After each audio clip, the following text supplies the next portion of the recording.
여러분 안녕하십니까? 미국에서 보는 한국 강혜신입니다. 오늘 미국에서도 가장 중요하게 한국에서의 탑 뉴스가 곧 국제 이슈에서는 미국에서도 탑 뉴스가 되고 있습니다. 이번 주 내내 이어졌는데 우선 그 두 가지를 중심으로 오늘 말씀드리겠습니다. 하나는 한국과 일본의 이제는 뭐 무역 전쟁이라는 그 단어가 적합하다고 느껴질 정도고요. 미국에서도. 그리고 제가 항상 그 미국에서 보는 한국을 말씀을 드릴 때 더군다나 이제 그 이슈가 굉장히 그 민족적인 감정이라든가 애국심 같은 것들이 연상될 때는 한국에서 이 미국에서 보는 한국을 들으시는 분들께는 조금 거리감이 있네. 다른 나라에 산다고 이렇게 느끼실 수 있다고 생각이 됩니다. 그리고 사실은 그 같은 그 느낌을 드릴 수 있는 것 자체가 이 미국에서 보는 한국의 존재의 이유라고도 말씀드릴 수 있겠습니다. 항상 그 한가운데보다는 조금 떨어져 있기 때문에 온도도 덜 느끼게 되고 그리고 뭐 그 밖에 여러 가지 또 베네핏도 있지 않겠어요? 물론 멀리 있기 때문에 덜 보이는 것도 있을지 모르겠습니다만은 아무튼 뭐 저는 현재의 위치에서 전해드릴 수 있는 만큼 전해드리려고 애는 쓰고 있습니다. 그래서 미국에서도 당연히 이제 시위했었던 것, 미국식 표현으로 따지면은 tit for tat이라고 지금 한국과 일본의 관계를 표현을 합니다. 아니면 뭐 eye for an eye or a tooth for a tooth, 이에는 이, 눈에는 눈, 완전히 뭐 tit for tat이라는 것은 게임 전략에서도 뭐 많이 활용되고 있습니다만 아주 동등하게 똑같이 서로 그 보복하는, 그러니까 그 분쟁이 끝날 리가 없다는 이런 뜻으로 지금 미국에서는 보고 있습니다. 그래서 이제 기본적으로는 뭐 가장 그 레이티스트 가운데 하나가 소녀상 그 전시가 75일 이어지는 뭐 일본에서 가장 큰 그 국제 예술제라고 하잖아요.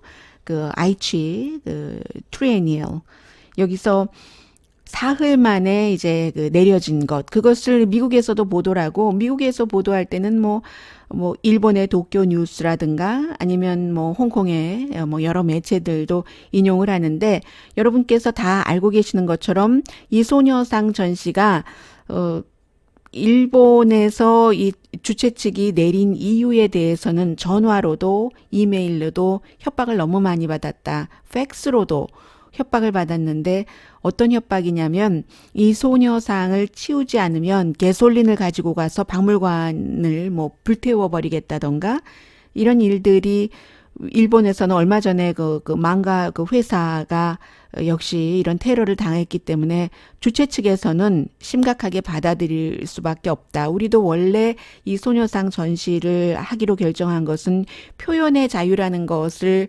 존중을 하기 때문에 그랬는데 어쩔 수 없다라고 얘기를 하고 있고, 그러나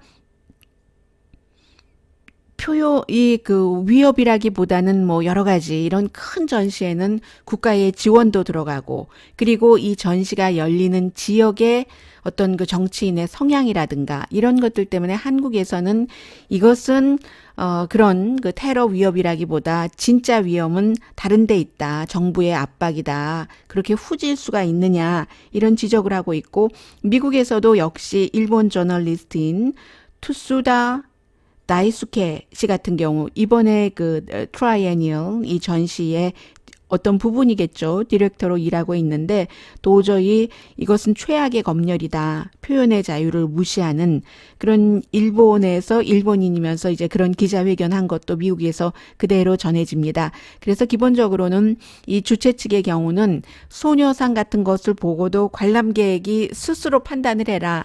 물론 그 세계적인 그 페스티벌이긴 하지만 일본 사람들이 많이 보지 않겠어요? 그래서 주최 측이 그렇게 얘기를 했지만 결국은 테러 때문에, 테러 위협 때문에 우리는 소녀상을 치울 수밖에 없었다 하는 것이고, 한국에서는 그게 진짜 이유가 아니라 일본 정부의 압박이다. 이런 것까지 지금 미국에서 그대로 보도를 하고 있습니다. 전혀 일본과 한국이 서로 한치도 물러나지 않는 T4TAT이라는 것을 보도를 하면서 미국에서는 한국과 일본이 잘 지내는 게 좋으니까 굉장히 우려하는 그런 그 분위기고요. 역시 한국에서 그동안 그렇게 이루어지지 않다가 정말 빠르게 전체적으로 그 보조 정부의 예산 5조 8,300억 가운데서 2,732억 원을 억 원이었어요. 뭐 미국 돈으로 따지면 2,732억 원이 2억 2,600억 달러 정도가 된다고 계산이 나오는데 이것을 지금 일본으로부터 경제 보복을 당하는 그런 분야에 지원을 하기 위해서 추경 예산안이 빨리 통과가 됐다 하는 것도 미국에서는 지켜보고 있습니다. 그리고 한국도 역시 군사적인 것뿐만이 아니라 뭐 수출 규제 같은 것을 한다는 거잖아요. 백색 국가에서 화이트 리스트에서 일본이 한국을 뺐기 때문에 지금은 메모리 칩까지 포함되진 않았지만 이제 한국도 메모리 칩 같은 것 일본이 먼저 한국이 그 반도체 산업, 메모리 칩 만들고 하는 것에 앞서가 있는데 거기에 아주 결정적인 그런 그 소재, 그 물질을 수출하는데 규제를 두겠다, 까다롭게 하겠다, 90일 뭐 심사 기간을 두겠다 이렇게 했고 이렇게 해서 그 물질로 만들어진 메모리 칩이 이제 세계 각 나라에 가잖아요. 이 메모리 칩 같은 것도 일본에 가는 것을 규제할 수도 있다는 한국 정부의 그 같은 분위기도 보도를 합니다.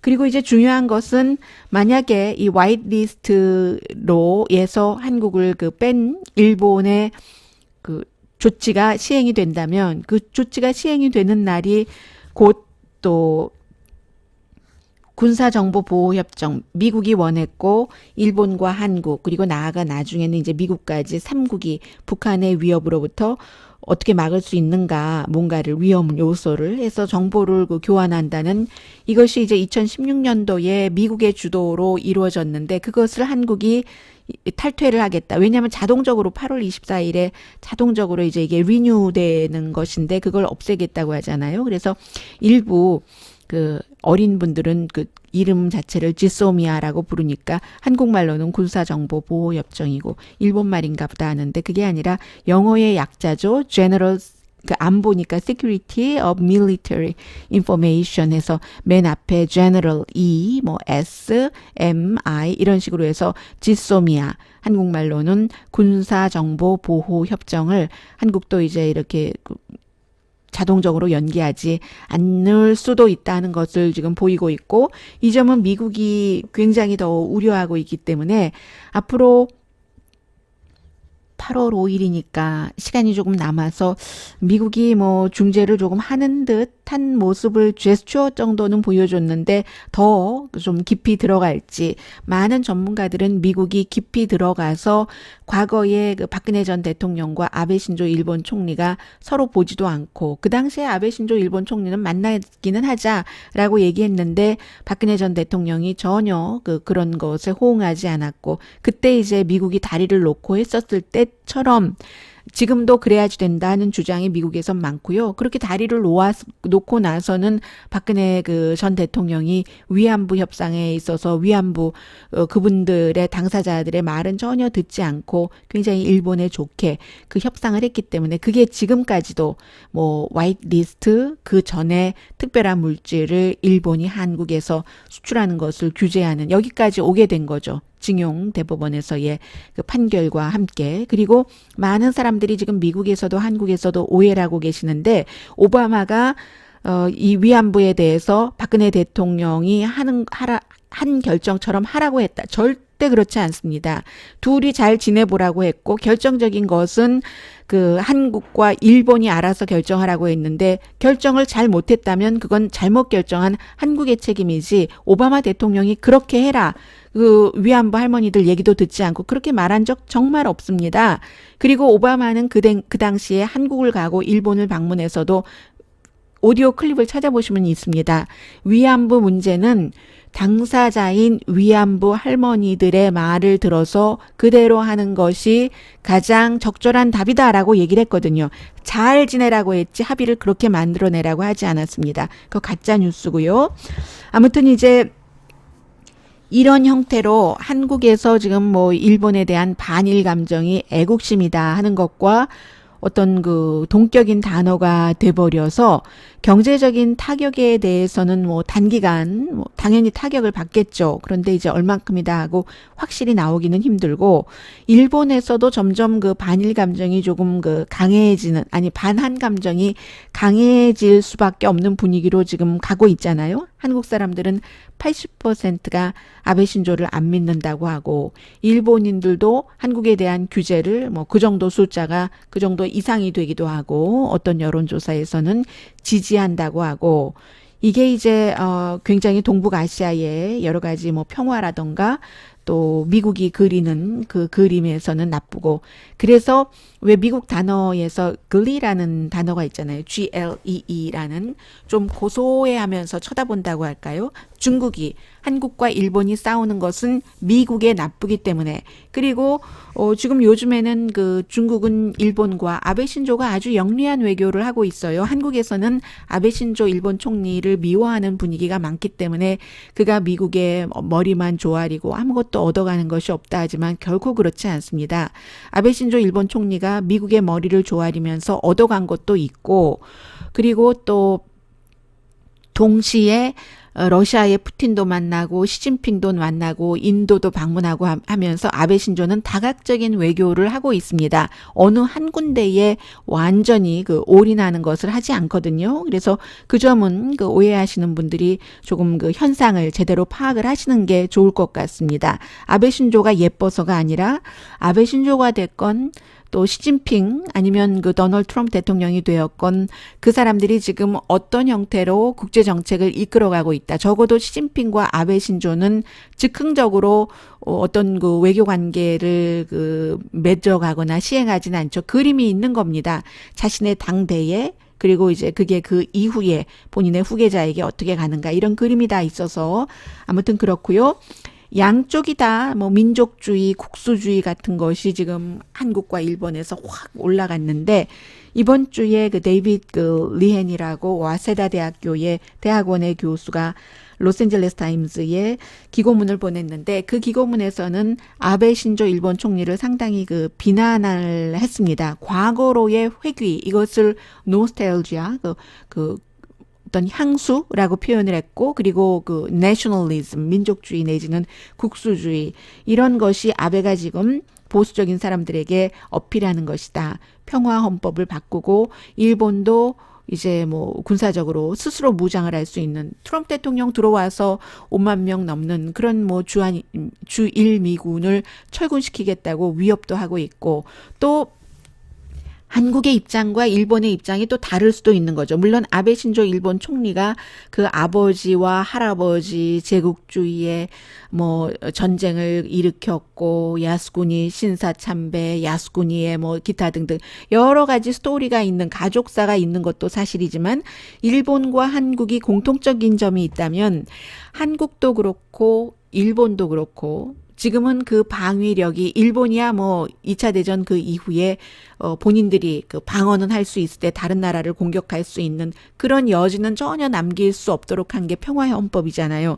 그런데 그렇게 70년을 지내다 보니까 미국의 우산 아래서 모든 방위를 이 미국에 맡겨놓는다는 것이 아베 신조뿐만이 아니라 일본의 누구라도 걸끄럽기는 할지 모르겠습니다.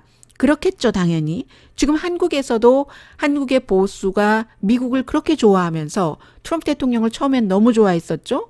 그러면서도 이제 와서는 한국의 보수도 미국의 뭐 방위 같은 것을 완전히 의존해서는 안 된다는, 이게 한국의 진보가 수없이 해왔었던 얘기인데, 그 얘기를 지금 한국의 보수가 하는 것과 마찬가지로 일본의 분위기도 방위는 우리가 해야지 된다. 미국의 그 우산 안에 들어가 있지 않고, 그런 생각을 일본의 정치인들이 한다는 것 자체도 냉정하게 받아들일 필요는 있다고 생각이 됩니다. 그래서요, 데이빗 리에니 씨가 얘기하기를, 아베 신조 일본 총리는 이제 그 영원의 지로라는 영화를 만든, The Eternal 그 지로라는 영화를 만든 카미카제 자살 특공대 나오고 뭐 할아버지가 그랬다는 거예요. 그러면서 지금 젊은 사람이 보는데 본인의 할아버지의 과거를 아는 거죠.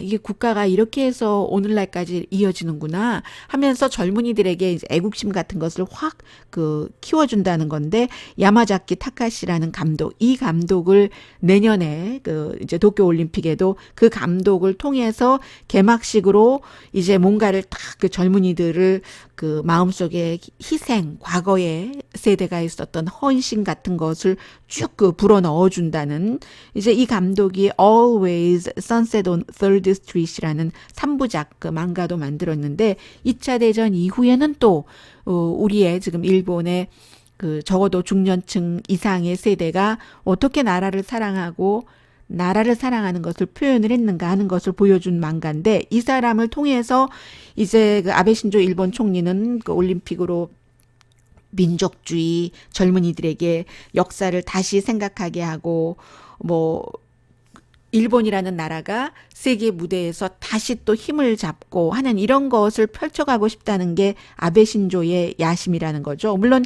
이 같은 야심을 데빗 레헤니 교수는 좋게 보지는 않았습니다. 그래서 이제 과거로의 회귀 내지는 뭐 노스텔지아, 향수, 아니면 내셔널리즘, 민족주의, 은큼한 뭐 과거로의 돌아감이나 민족주의다, 이런 형태로 지적을 했었던 컬럼이 있고요. 그리고 결국은 일본과 한국의 이 같은 경제적인 전쟁 같은 것은 한국도 일본으로부터 뭐 끝에 가서는 적응을 하겠죠. 시간이 얼만큼 걸리느냐, 돈이 얼만큼 필요하느냐, 그에 따라서 그런 것이고, 대체가 되기에 뭐 수십 년이 걸릴 수도 있고 어떤 부분은 10년이 걸릴 수도 있고요. 휴대폰 한 개에도 뭐 수백 개의 부품이 들어간다고 하고, 그 가운데 아주 정밀하고 품질이 좋은 부품을 만들 수 있는 재료 같은 것이 일본에서 오는데, 일본이 그것을 지금 막고 나아가서 또 1000개가 넘는 것을 화이트리스트를 통해서 한국이 수입을 해갈 때 어렵게 한다고 하니까 이런 게 있고, 일본은 미국에서 볼 때는요, 큰 영향이 있다고 보지는 않습니다.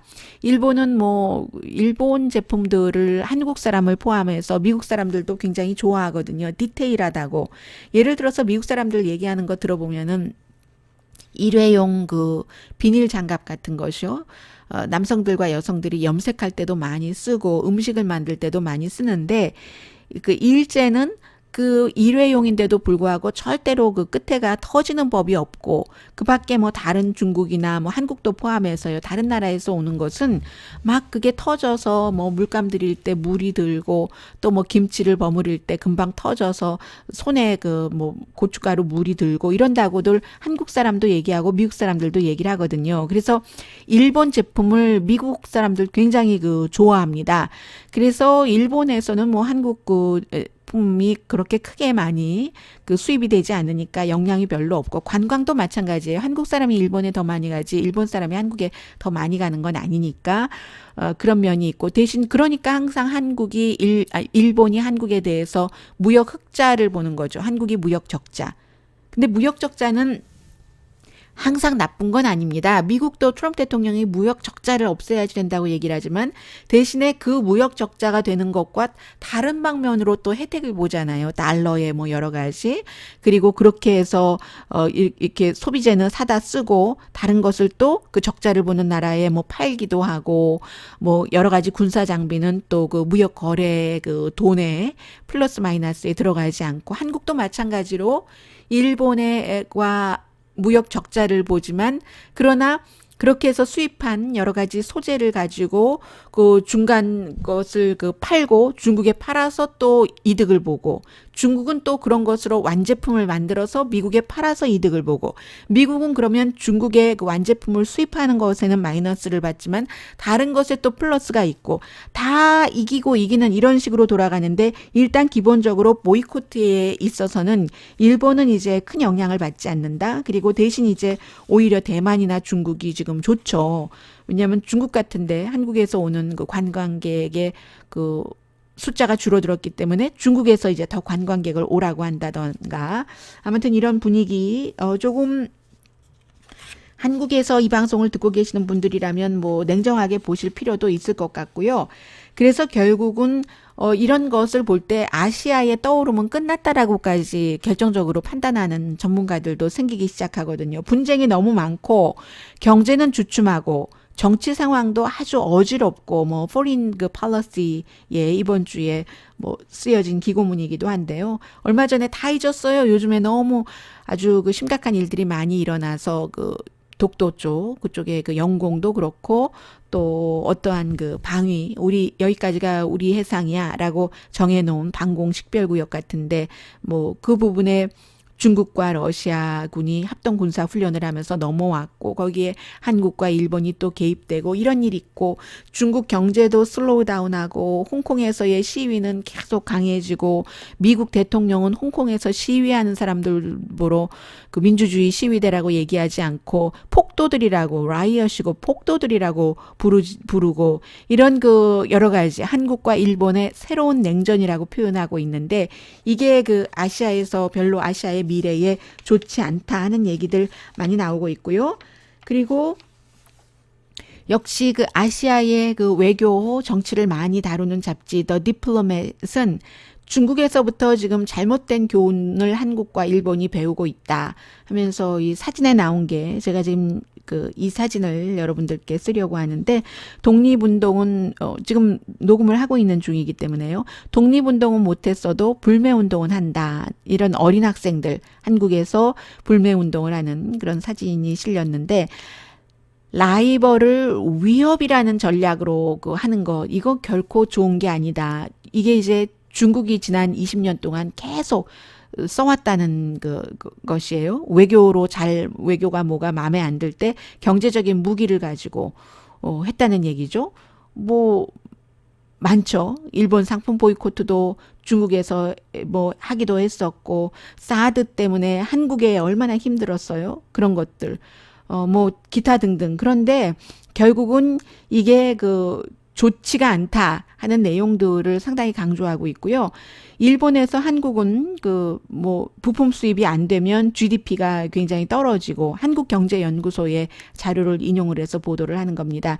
7월 달에 20일 동안 일본이 어떠한 규제를 해서 한국의 반도체 판매율이 30%나 내려갔다. 뭐 그렇다고 일본에도 좋을 일이 없잖아요. 그것을 한국에 수출하는 회사도 이제 그 해를 입을 테고 또 무엇보다도 일본의 경우는 자유무역의 선봉자였다. 이런 것을 강조한 국가이기 때문에 G20 정상회담 연지가 얼만큼입니까? 한 달밖에 되지 않았어요. 그래서 일본의 이미지에 굉장히 그 데미지를 많이 받고요. 그런 부분들. 중국은 2012년에도 일본과 뭐 여러 가지 영토 분쟁, 기타 등등 그런 것이 있어서 일본 물건을 보이콧한 적도 아무튼 있기는 있습니다. 그래서 이 같은 것이 모두에게 나쁘다 하는 것을 얘기를 하고 있고, 그러니까 그 일본보다는 한국이 조금 더 뜨겁잖아요. 여러 가지 그 보이콧을 포함한 열기가.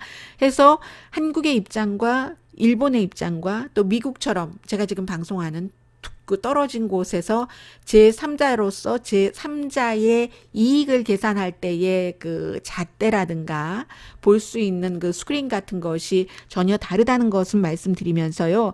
때로는 그러나 다른 이의 시선으로 보는 게 나의 이득을 그 취할 때 더 나을 수도 있다라는 것까지 말씀드리고 싶습니다.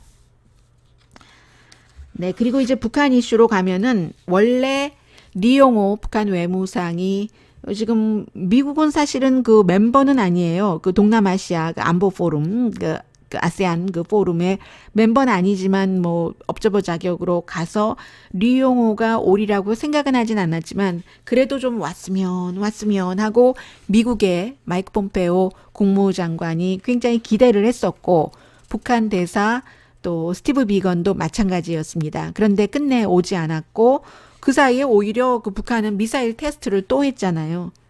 그래서 국무부의 어떤 관계자, 이 내용도 한국의 보수는 미국 국무부는 지금 북한이 미사일 발사하는 것이 큰 실수다라고 발표를 하는데 트럼프 대통령은 괜찮다라고 한다라고 얘기를 하는데요. 그건 국무부의 공식적인 성명은 아니고요.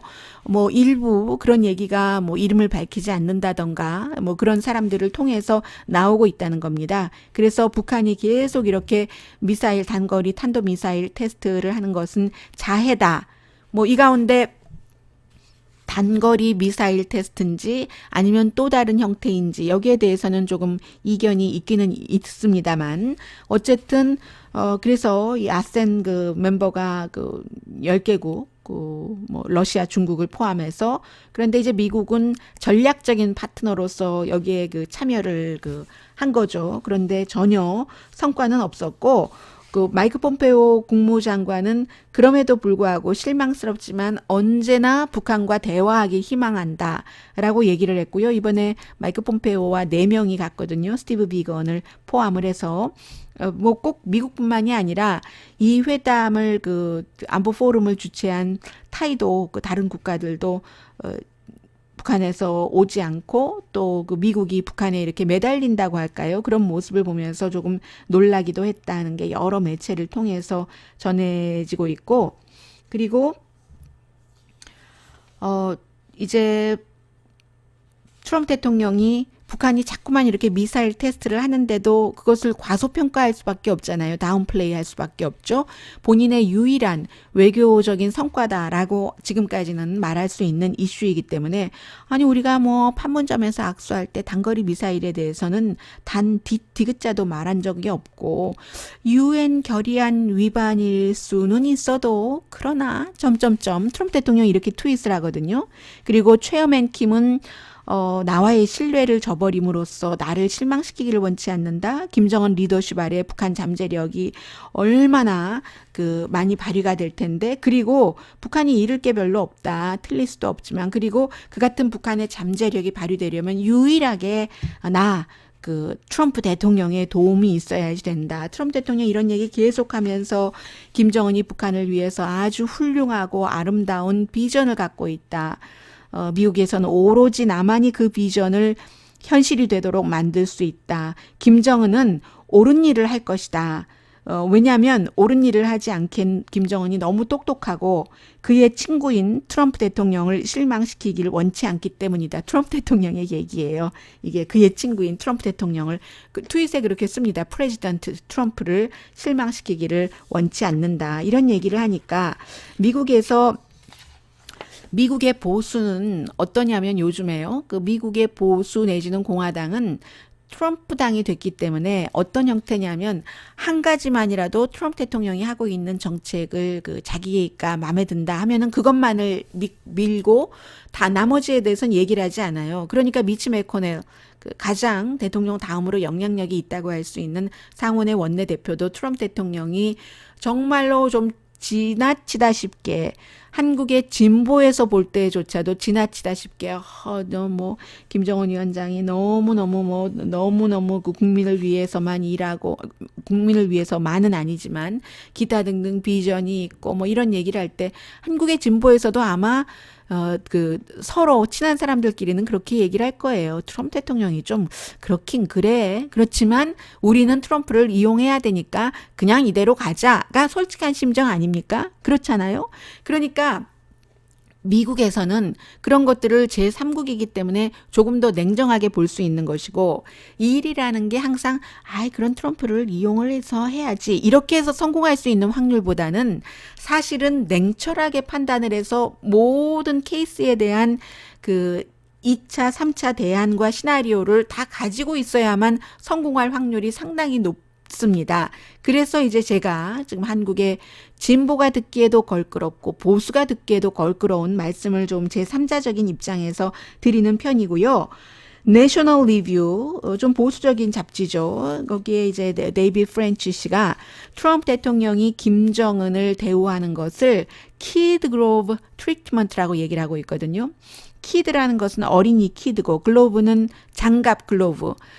키드 글로브라는 것은 아주 그 어린 양이라든가 어린 그 염소 가죽으로 만든 장갑이죠.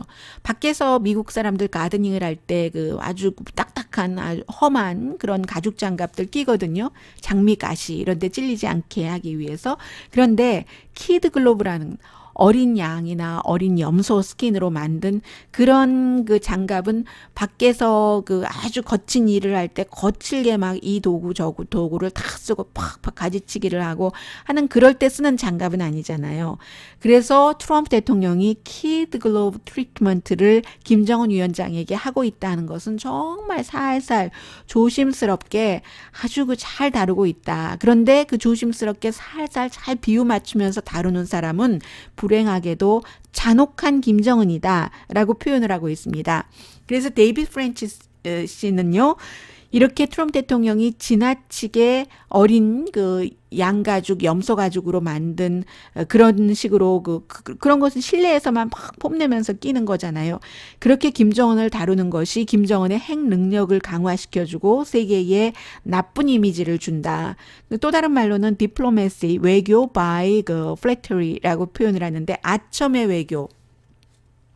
이 아첨의 외교는 뭐 서로 하는 거죠. 김정은이 트럼프에게, 트럼프가 김정은에게 그렇게 하고 있고, 그런 그 아첨의 외교라든가 키드 글로브 트리트먼트를 세계 그 지도자들이 이젠 다 너무나 문제가 심각하다 하는 것을 알기 때문에 트럼프 대통령이 세계 리더들은 그 재선에서 지기를 바란다. 북한 이슈만 보더라도 그런 얘기를 많이 하고 있고요. 그 아주 극단적인 예로는 김정은은 그의 나라 주민을 위해 아름다운 비전이 없는 사람인데 이 프렌치 씨는 그런데 그 트럼프 대통령은 그런 아름다운 비전이 있다고 얘기를 하잖아요. 아름다운 비전이 없다고 얘기를 하는 것은 이 사람은 세계 멤버들은 북한이 탄광이 있고 기독교인을 박해하고 정치적을 그 살해하고 암살하고 하는데 그렇게 키드 글로브 트리트먼트를 해줘서야 되겠는가? 어찌 보면 이게 그 순진한 그 군통수권자로서 그런 행위라고도 볼 수 있고 그 순진은 어찌 보면 오만한 것이라고도 볼 수 있다라는 지적도 나오고 있고요. 북한의 이 미사일 테스트는 거의 모든 미국의 전문가들은 더 있을 것으로 봅니다. 그리고 더 하면서 트럼프 대통령은 아무것도 아니야. 나하고의 약속 위반한 건 아니잖아. 뭐 단거리인데 미국도 아닌데 뭐 이렇게 얘기하는 것을 한국에서는 한국을 겨냥해서 하는 것을 얼마나 뭐 이쪽 K라고 받아들일지는 모르겠습니다만은 북한이 설령 우리를 향해서 핵미사일을 쏘겠어? 핵미사일을 쏘기라는 정말 힘든 일이죠. 우리를 하지 마라 하는 뜻으로 억제력으로 만들었을 수 있습니다. 그러나 어쨌든 북한이 한국을 향해서 쓸 수 있는 핵무기를 갖고 있다는 그 인식은 그것은 하고 있어야지 된다는 거죠. 어떤 형태로 외교적으로 북한과 잘 지내기를 원하더라도 그 인식, 그 인정은 해야지 된다는 그런 분위기요. 이런 것을 자꾸만 미국에서도 얘기하고 있는 겁니다. 핵 테스트 계속해도 트럼프 대통령 괜찮아. 단거리니까 괜찮군요. 미군도 28,000명이나 있고 뭐 그 밖에 가족 다른 사람들도 한 20만 명이나 있는데요.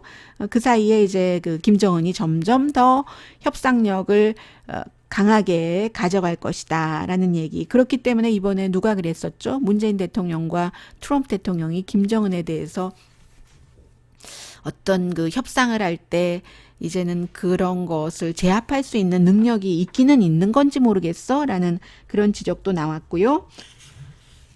그리고 또 이것은 미국에서 보는 한국이라고도 할 수 있겠고 미국 문제라고도 할 수 있겠는데 글쎄요, 한국에서는 어찌 보면은 그 보수에서는 좋아할 수 있는 이슈입니다. 미국의 이제 신임 국방장관이 마크 에스퍼가 그 금요일에 그제였어요. 미국이 구소련과 맺었던 중거리 그 미사일 그 조약을 이제 뭐 일정 거리요. 뭐 한 그 310마일에서 3,400마일 500km에서 5,500km 지상 베이스드 된 그런 것을 안 한다. 딱 억제를 하기로 했는데 미국이 러시아가 이걸 지키지 않는다 하면서 우리 하겠다라고 이제 탈퇴했잖아요. 탈퇴하고 즉각 시행을 했는데 이것의 포커스는 사실은 러시아라기보다는 중국을 겨냥한 거고요. 미국이 전부터 계속 중국도 이 조약에 해야 된다. 중국은 계속 개발을 하고 있으니까요. 많이 처져 있으니까요. 이 부분에 대해서는 구소련, 러시아와 미국에 대해서 그래서 결국은 중국을 겨냥한 것이다라고 보고 있고 그리고 국방장관이 그래서 대륙간 그 중거리 미사일을 곧 그 아시아에 이렇게 배치를 한다. 이렇게 될 때 이것이 이제 그 북한의 그 핵과 어떻게 서로 그 공격과 방어를 할 수 있는 것인지 여기에 따라서 이제 그 반응이 한국에서는 나올 수 있을 것 같고요. 아무튼 이 지금 그 지상 베이스드 된 이 미사일 중거리 미사일은 중국의 그 활동 같은 것을 감시하는 게 최우선이 될 수 있는 겁니다. 이게 꼭 또 배치된다고 해서 한국을 위해서 배치하는 게 아니고요. 중국의 활동을 감시하기 위해서 배치하는 것이다라는 그런 점까지 뭐 한국에 살고 계시는 분들은 알고 계시는 게 좋을 것 같고요. 그리고 미국에서는 이번 주 들어서야 세 종류의 우표가 북한에서 이제 만들어진 것이 전해지기 시작했는데 그 싱가포르 회담을 기념하는 6월 12일 그래서 이제 서로 악수하는 장면 그 김정은 위원장과 트럼프 대통령 서로 서명하는 장면 또 그 서명 한국말로 돼 있는 그 서명 그 문서요 이런 것을 했고 더 많은 우표 DMZ 우표 나온다고 하는데 그 DMZ 우표는 뭐 글쎄요 한국에서는 전부 일본 언론을 인용을 해서 그 누구죠 그 문재인 대통령은 없다라고 얘기를 하고 미국에서는 그 정도까지는 얘기하지 않고 있고요. 다만 하노이 회담에 대해서는 우표 발간 안 한 것 왜냐하면 실패한 하노이 회담이니까요. 이런 식으로 김정은 위원장은 어찌 보면은 이것은 그 트럼프 대통령에게 잘 보이기 위한 게 아니라 선전 도구로 쓰는 거죠. 해외에서도 이제 김정은이라는 사람을 많이 알게 됐고 정말 뿔 달린 도깨비인 줄 알았는데 그렇지 않네 라고 생각하는 사람이 많아지면서 미국 사람들도 북한에 대한 그 악감정이라든가 위협 북한으로부터 느끼는 이런 것이 조금 줄어들었거든요. 그리고 큰 성과죠. 북한 내부적으로는 그렇다. 뭐 미제국주의이긴 하지만 그 미제국주의 세계에서 가장 강한 미제국주의의 그 트럼프 대통령이 나를 만나러 판문점까지 와서 이렇게 했다는 것을 보여주는 거죠. 국민에게. 자, 여기까지 미국에서 보는 한국이었습니다. 내일 아침 서부 시간으로 미국 9시에 오늘의 미국 정규 방송 시간에 뵙겠습니다.